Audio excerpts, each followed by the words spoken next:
आधी रात गुजर चुकी थी। पूरा शहर अंधेरे में डूबा हुआ था। वहाँ का यतीम खाना भी अंधेरे में डूबा हुआ था।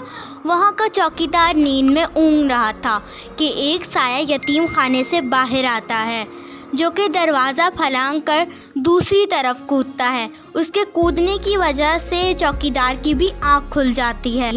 कौन है वहाँ पर? लेकिन वो साया कोई जवाब नहीं देता और सड़क की तरफ भागना शुरू कर देता है। चौकीदार समझ गया था कि कोई यतीम खाने से भागा है। वो सीटी बजाना शुरू कर देता है, जिसकी वजह से पूरा यतीम खाना जाग जाता है।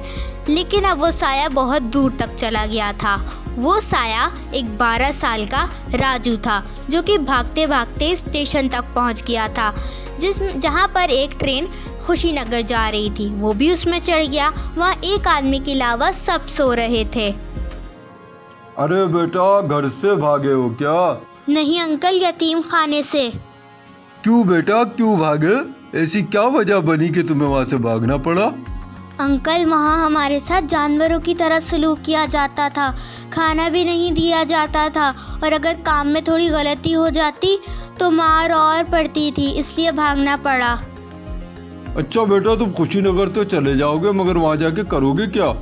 पता नहीं अंकल, वहाँ जाके कुछ ना कुछ तो करना ही पड़ेगा।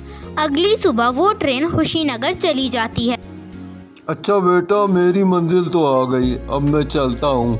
अपना बहुत ख्याल रखना। राजू भी उतर गया था, लेकिन उसको कोई काम समझ नहीं आ रहा था कि अब वो क्या करे। तो वो देखता है कि उसी की आसपास उम्र वाले बच्चे प्लास्टिक की बोतलें इकट्ठी कर रहे हैं। राजू भी समझ गया था कि अब उसे क्या करना है। वो भी अब प्लास्टिक की बोतलें इकट्ठी करता था और कबाड़ वाले को जाके बेचा करता और स्टेशन पे ही सो जाता था। एक रात जब वो सोने की तैयारी कर रहा था तो उसको किसी बच्चे की रोने की आवाज़ आती है। उस आवाज़ से वो बच्चा उठ जाता है और इधर उधर देखने लगता है कि एक 5 साल की बच्ची बैठी रो रही थी। वो उसके पास जाता है। कौन हो तुम? तुम्हारे माँ बाप कहाँ हैं? लेकिन वो बच्ची कोई जवाब नहीं देती और रोती रहती है। राजू ने स्टेशन पे खड़े हर एक बंदे से उस बच्ची के बारे में पूछा, पर उसके हाथ कुछ ना लगा। यहाँ तक कि सुबह हो गई। वो उस बच्ची को लेकर स्टेशन मास्टर के पास गया और सारी कहानी बताई। अरे ऐसे बच्चे तो रोज मिलते हैं यहाँ पर। माँ बाप पाल तो सकते नहीं हैं, यहाँ स्टेशन पर छोड़ जाते हैं और हमारे लिए दर्द सर बना देते हैं। मैं अभी पुलिस को कॉल करता हूँ, वो आके ले जाएंगे इसको और यतीम खाने में जमा करा देंगे। यतीम खाने का नाम सुनकर राजू ऊपर से नीचे तक कांप गया और सोचने लगा, नहीं, मैं इसको यतीम खाने में जाने नहीं दूंगा। पता नहीं इस बेचारी के साथ वो लोग क्या सलूक करेंगे। ऐसा सोचकर वो उस बच्ची को लेकर चुपके से वहाँ से चला जाता है। चलते चलते बहुत देर हो जाती है। वो बच्ची राजू से कहती है, भैया बहुत भूख लगी है। वो ने पैसे ढूंढता है। सिर्फ 20 रुपए थे। वो उस बच्ची को लेकर कुलचे वाले के पास चला जाता है और एक प्लेट कुलचा खरीदता है।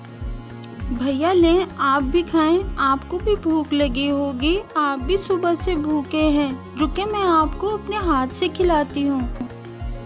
उसके हाथ से खाने के बाद राजू की आंखों में आंसू आ जाते हैं, क्योंकि किसी ने पहली बार उसको अपने हाथ से खाना खिलाया था और भैया बोला था। राजू सोच लेता है कि अब वो अपनी बहन को कोई दुख नहीं आने देगा और जितना हो सके उतना इसके लिए मेहनत करेगा। खाना खाने के बाद वो लोग एक घर की तलाश में निकल जाते हैं। वो लोग एक घर ढूंढ लेते हैं जिसका किराएदार बहुत अच्छा इंसान था और उसने उनकी अगले महीने किराया देने की बात मान ली। अब राजू सोचता है कि घर तो मिल गया, लेकिन उसका किराया देने के लिए उसको काम ढूंढना पड़ेगा और अपनी बहन को उसने पढ़ाना भी तो था।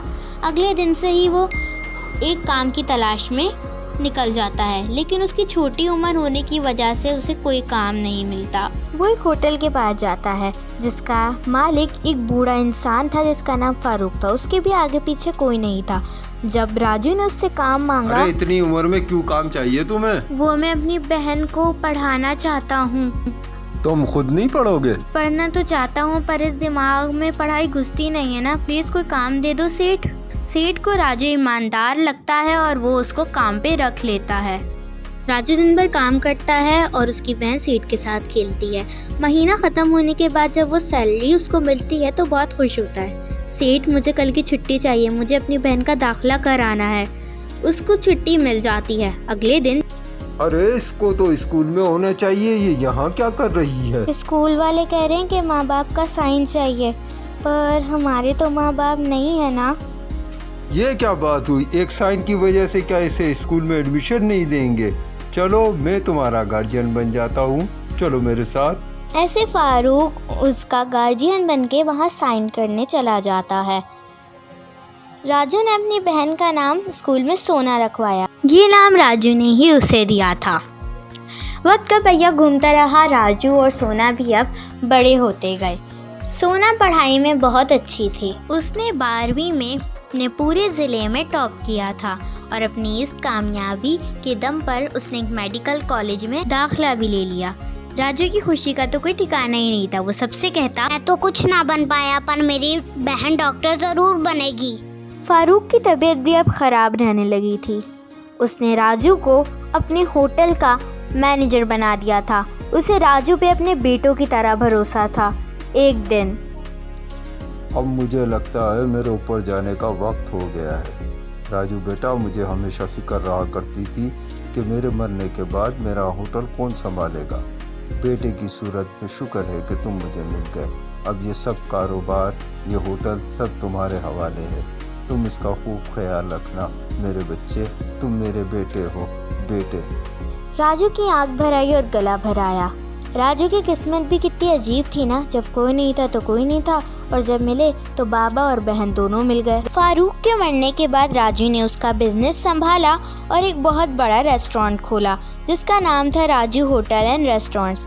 दूसरी तरफ ही सोना ने अपने मेडिकल की पढ़ाई पूरी की और शहर की सबसे बड़ी डॉक्टर बन गई।